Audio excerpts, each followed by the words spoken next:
vertex is B. So what are the adjacent vertex of the B is A, E and D. Just list out. B adjacent vertex is A. So order is, we can take any order, A, E, D or E, D, A, whatever it may be, but those are adjacent of that B vertex. Okay, so D and one more adjacent is this. So it is the last one, so they end with null.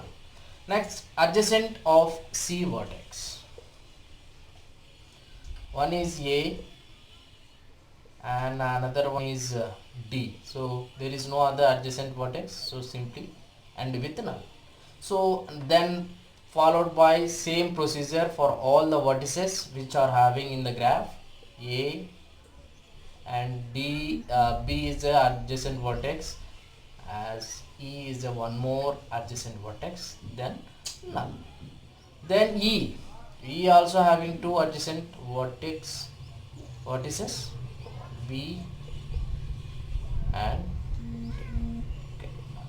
So this is the representation of adjacent list. So this is the list, adjacent list, to connecting a specific node to all other adjacent vertices. So this is the way of representation using adjacent lists. Next we can go for, I'm taking same figure for, so note it down for only undirected graph adjacent list representation.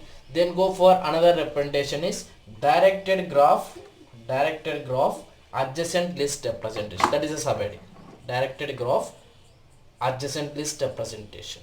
So I will give some directions of this graph.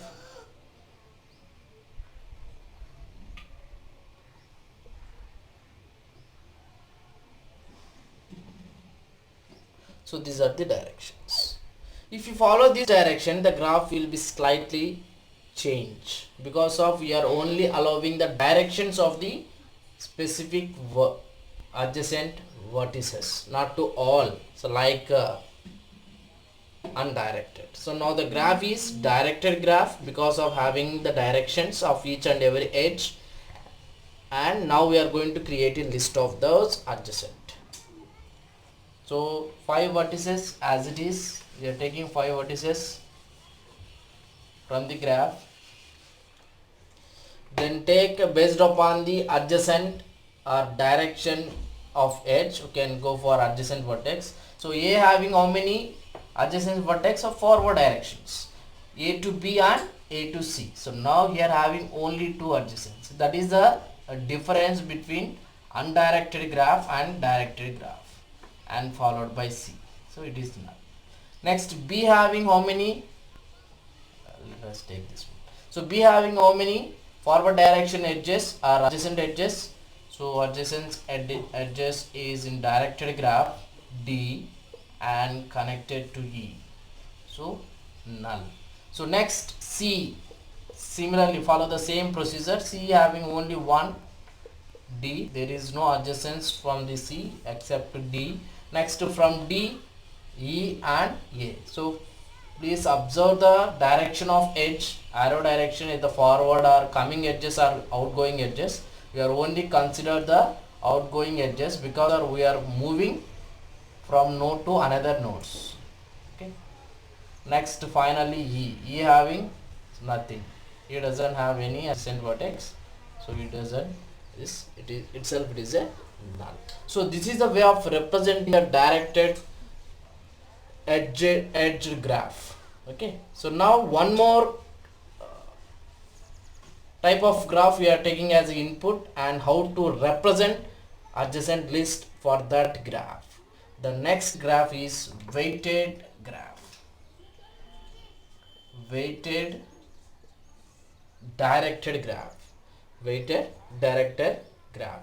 So just assume some weight on the edge, any random weight you can take, not at all issue, that is up to you. There is no need to follow the same value for specified edges, so nothing to worry, take your own values. Okay.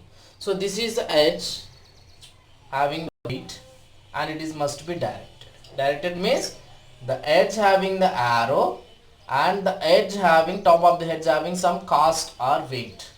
Okay, some we are also called as a cost. So it's a cost graph, cost adjacent list, you can call it in different names. So now we are how to store and where to store these weight along with the adjacent nodes. So pause the video, the previous weighted directed graph. Now put the subheading weighted directed graph and draw the figure again, and adjacent number of vertices are same. The slight extra fields will be added in each adjacent node. So let us take A. A will be having adjacent node is B, and A to B weight is you have mentioned here. Okay, so next this is a link part to connect to another adjacent list. Adjacent node vertices is 6, sorry C, cost is 6 and 10. So no other adjacent, so simply end with cross mark. I think you clear. So how to represent the weighted directed graph using adjacent list. So next B. So B having how many adjacent vertex? B having E and D. D and E. So no other. But here having extra of one more field is added. B to D distance or weight is 4 and B to E weight is 1. So it is addressed to connect this node. There is no further connection. So simply end with that cross mark. Next, say take C adjacent vertices. C adjacent vertices is D and D cost is 7, and any other connection to C? No. This is the last and first node of the first adjacent node of the C. Now similarly D. So D having 2 adjacent nodes. The first one is A, D to A with the distance or cost or weight is 3, and one more adjacent vertex is E with the cost is 8. Then no more adjacent nodes or vertices, simply end. Next E. So E not having any adjacent, not having any weight. So this is the overall representation of the graph using adjacent list. Okay, so very important question in examination point of view. So what are the ways to represent the graph?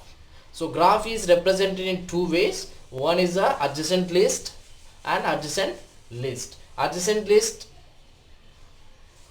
or adjacent matrix we have discussed in last class. It can take the 3 inputs. One is the undirected graph and draw the matrix. Next, directed graph, draw the matrix. Third one is weight directed graph, draw the matrix.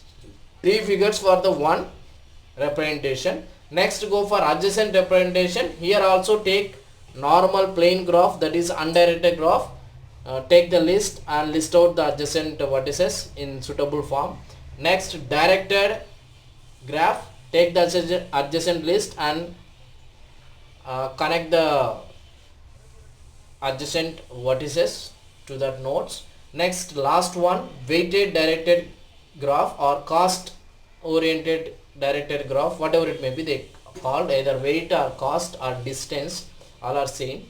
So based upon here having one more extra field is added, compared to the previous representation of list.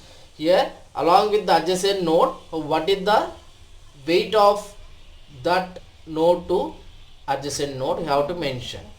Okay, so last will always to connect to another node. If no other connection, simply put a cross mark or slash or write null, whatever it may be. You can end with the one specified symbols or letters. So that's all about the representation of the graph.